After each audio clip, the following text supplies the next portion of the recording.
Oi pessoal, tudo bem com vocês? Eu sou o Thiago de Mello e eu estou aqui para fazer mais um vídeo de perguntas e respostas acerca da Covid-19. Nas últimas semanas eu soltei um stories no meu Instagram perguntando e pedindo para vocês mandarem algumas perguntas a fim de que a gente tirasse algumas dúvidas acerca do que vem acontecendo no Brasil e no mundo em relação ao novo coronavírus e à pandemia da Covid-19. No primeiro vídeo, eu optei por fazer as perguntas mais recorrentes. E aí, quem ainda não assistiu, pode assistir o vídeo que está aqui nesse Instagram, no meu Instagram. E para esse vídeo de hoje, eu separei 3 outras perguntas que apareceram numa quantidade menor, mas que tem surgido e que tem aparecido vez ou outra nas minhas redes, no meu WhatsApp e no meio daquelas pessoas com as quais eu convivo. E aí, a primeira dessas perguntas é a seguinte: pessoas assintomáticas podem transmitir o vírus? Provavelmente sim. Os estudos acerca da transmissão da Covid-19 eles estão em andamento. A gente sabe que pessoas com sintomas da Covid são potenciais transmissoras da partícula viral, mas a nova recomendação, inclusive, do Ministério da Saúde para o uso generalizado de máscaras, ou seja, para que a população toda faça utilização de máscara, ela parte também dessa desconfiança e dessa probabilidade de que pessoas assintomáticas transmitam o vírus. O que é uma pessoa assintomática? É uma pessoa que já está infectada, mas ainda não manifestou os sintomas. A Covid-19, ela tem um período de quarentena que é de 14 dias, ou seja, um isolamento de 14 dias, porque em até 14 dias você pode apresentar os sintomas da doença e aí partir para uma confirmação.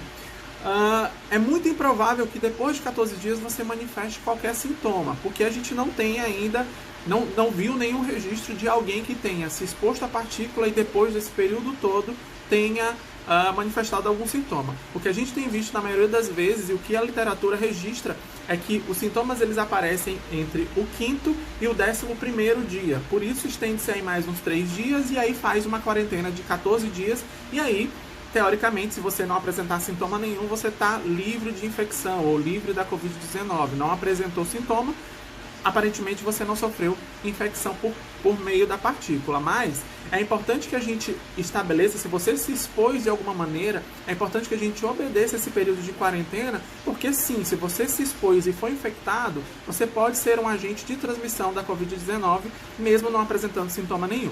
A segunda pergunta, ela trata da maior disseminação de partículas por pessoas doentes. Estando doente, qual é o momento de maior disseminação de partículas? Bom, em qualquer momento da doença você é um agente de transmissão e é por isso que a gente precisa ficar em isolamento e distante das pessoas o máximo que a gente puder, especialmente se a gente sofreu algum tipo de exposição. Mas o que os pesquisadores, os médicos acreditam é que nas fases iniciais da doença você seja mais propenso a transmitir partículas para outras pessoas.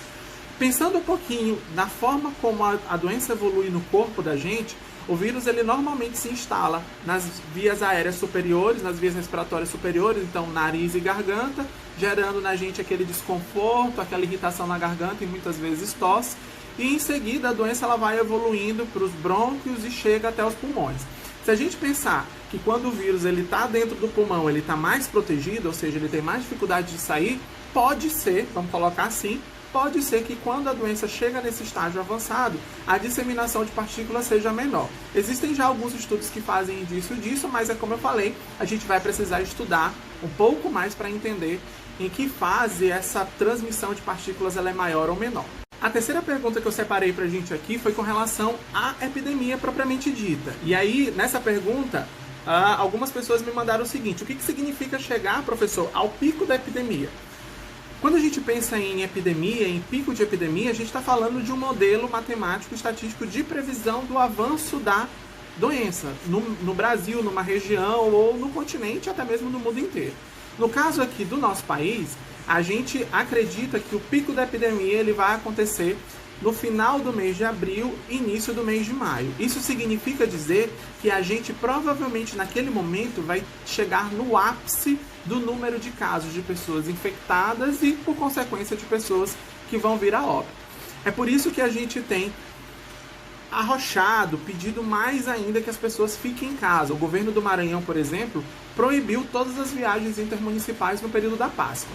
Isso é uma medida de contenção de movimentação da população muito importante, porque a gente sabe que se a gente tem dificuldade de atender a todos os pacientes na capital do estado, no interior isso é mais difícil ainda. Então, quanto menos pessoas estiverem circulando, menos a gente vai ter a disseminação desse vírus e mais distante vai ser o momento em que a gente vai chegar no pico da epidemia aqui no nosso estado, tá?